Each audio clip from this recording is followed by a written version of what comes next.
So now, very quickly, you ended up in friendships with these guys. Did you feel friendship? Did you begin to consider them to be friends? Absolutely, and this is the, I guess, we're very well trained in this unit I was part of in covert investigations and infiltrations. It is very much a highly trained field, and you get used to the fact that you're going to go in there. It's not James Bond, I tell you, it's not 007. It's not that stupid. It's very, very deliberate. And you go in there. There was the occasional female friend. Yeah. You'll have to buy the book for that. There was one Stevie sequence I remember. Do go on. Yeah, thank you. We digress. But yeah, we were very, very serious in what we were doing, and we have a great system where you debrief. So if you're going into a long-term job, and this was the longest I think Australia's ever seen, you're going to come out with friendships, and you're going to have relationships, and you need to debrief about that and talk about it. And every couple of weeks I go off to the police psychologist that was assigned to me, just to be able to dump all of these issues, because you actually like these people. But there's a big difference between liking them and crossing the line, like Stockholm syndrome. You all remember Patty Hearst? Yes. Well, she sort of got a little bit confused because no one was debriefing her, and she wasn't didn't have the training and the expertise behind her, and she went a bit wayward. Well, we're all conscious of that in our training, and for me it was my lifeline was Gary, the police psychologist at the Royal Melbourne Hospital, and I'd sneak in the back door every 2 or 3 weeks and dump a lot of stuff on him, and perhaps every now and again have a bit of a cry and try and wrestle with some issues, and an hour or two later he'd pat me on the back and say, see you in a fortnight. And they're the wonderful people that you have behind you, and I'm sure Mick would tell you the similar stories of someone you could lean on. So yeah, great friendships, and the Godfather himself and I became very good friends. We'll finish this story to the extent that we can in the time, and then Mick will have an equally long burst. If I may, just for Cole, and Cole will agree with me, with the Italians, as you know, if they love you, you're in, and if they hate you, you get the shotgun in the kneecap, as you said. And Cole obviously was able to be loved by them, and they've accepted him, but he had to keep an open mind. That the love that he had was a different love. Now, it got to the point, Cole, where they were inviting you into the game. Yeah. And I think they offered you a kilo of pure, uncut cocaine.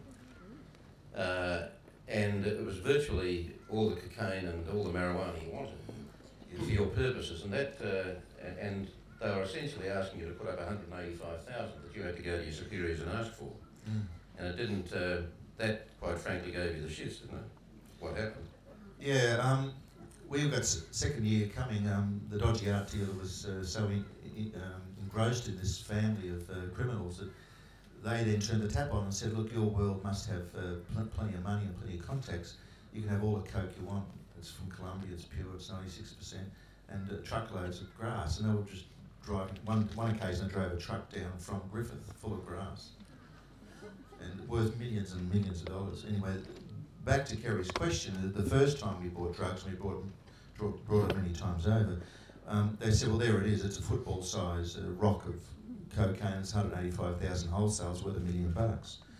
Well, they had to come up with $185,000. And no skippy's ever infiltrated the mafia in this country. And here's this golden opportunity, and staring at us, and the parliamentary committee's waiting on answers, that we can say, yes, we've got the mafia at this level, the highest level, full stop, they're importing drugs. And I've got a deputy commissioner in front of me saying, we'll give you $50,000, get back out there and get a handful, that'll do. And I was very, very lucky that deputy commissioner resigned some weeks later and took up a commissionership elsewhere around the country, and I hounded the next guy, and weeks of hounding, and he gave me $185,000, and we bought the drugs on that occasion, and had similar wars every time we had to buy drugs. And very briefly, what was the upshot of it all? We locked up 11, the Godfather, Antonio Romeo, Rosario Trimboli, Aussie Bob's nephew, who had taken over the mantle. They were facing 20 years, got 13, come out after 8. Welcome to justice. And Antonio Romeo, who was, as I say, the new young godfather, my age then, walked home a lonely man from Barwon prison. The Italians turned their back on him for introducing a skippy to the club and murdered him. And it's still unsolved. And his own family had turned on him too because of the evidence that came out that he'd been, as part of his life of crime, he was something of a womaniser. So yeah, each time he we go to disgraced dinner. himself in the eyes of his family as well. Absolutely, he was married to the old godfather behind the Donald McKay murder. He was married to the old godfather's daughter, and she wasn't there when I was having dinner with Antonio, a pretty 19-year-old blonde called Karen was. And that came out in court, as it has to, it's the truth. And they shunned him in court and waited 8 years for him to come out. Now, Rosario Trimboli asked to see you after the case. He's in jail, and you get the message that he wants to see you. Yeah, he's the jailhouse door slammed on him, and we've thought, well, that we're all over, we're all done and dusted. And a call came through from his lawyer. Rosario would like to speak to Colin once. Got one thing to say to him. And we worried about what to do, so we looked after security and thought, well, that's okay, it'll be him and me in the jail cell. So we went down to Barwon, and he sat opposite me, and everybody else was told to buzz off, and he said, look, I've only got one thing to say to you. And I thought, here it comes. He said, no, I've read the brief, we've been through the court, it's all over. You didn't tell a single lie, straight up and down, it's over. Good luck to you. And I thought that there's a message in that, and that's why I'm here today. So that was 1 out of 2 at the time. Yeah. And you would have still been worried about the aftermath of the other, but in any event.